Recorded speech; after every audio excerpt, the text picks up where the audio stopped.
पूर्ण 350 बिल्डिंग पडणार आहेत या रस्त्यावर. 350 बिल्डिंग मस्ती आहे काय? मराठी माणूस राबतो, घामाचा पैसा जमा करतो आणि घर बनवतो. आणि हे म्हणतात आम्ही एवढा मोठा रस्ता बनवू. अरे त्या रस्त्यावरती राहायला माणसं तर पाहिजेत ना.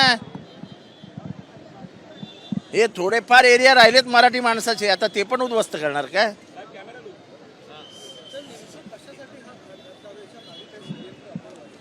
मला माहित नाही त्यांचं षडयंत्र काय आहे काय नाही, पण बिंडोक अक्कलशून्य माणसांनी हा प्लॅन बनवलेला आहे.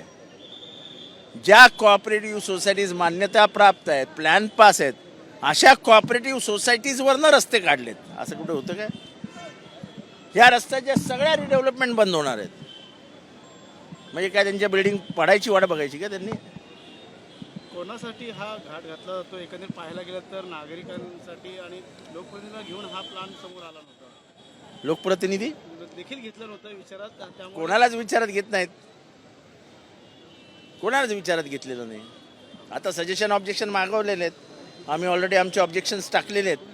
पण एवढ्या 400 बिल्डिंगी तुम्ही पाडणार एका शहरातल्या, काय मस्करी आहे काय? ठाणे बदलते असं ब्रीद वाक्य आता ठाण्याचं या उपमुख्यमंत्री. हो, ठाणं बदलतंय ना. हो, 500 बिल्डिंगी बदलतील, ठाणंच बदलणार ना. तेव्हा मला माननीय मुख्यमंत्री देवेंद्रजी फडणवीसांनी आश्वासन दिलेलं की मी ह्याच्यात वैयक्तिक लक्ष घालून पुढच्या अधिवेशनापर्यंत आपल्याला.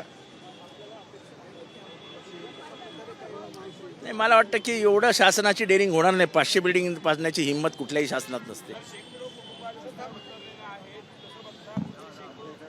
असं आहे की कोणीही आपल्या घरावरचं, आपल्या डोक्यावरचं छप्पर जाऊ देत नाही.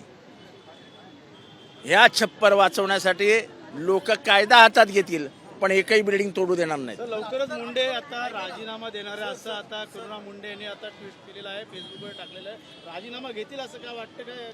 अजिबात घेणार नाहीत. अख्ख्या सरकारची गेले 80 दिवस बदनामी होते, पण या लोकांना काही फरक पडत नाही. आम्ही सांगत होतो की हा वाल्मिकच गुन्हेगार आहे, तेव्हा माननीय धनंजय मुंडे सांगत होते वाल्मिक माझा खास माणूस आहे. खास माणूस एवढा क्रूर की तो व्हिडिओवर बघतोय मारतायत कसे. आणि हे CIDने सांगितलं ना. आम्ही सांगत होतो त्याला काय अर्थ नव्हता. चला, पण आता ते CID म्हणते की हाच सूत्र जर आहे.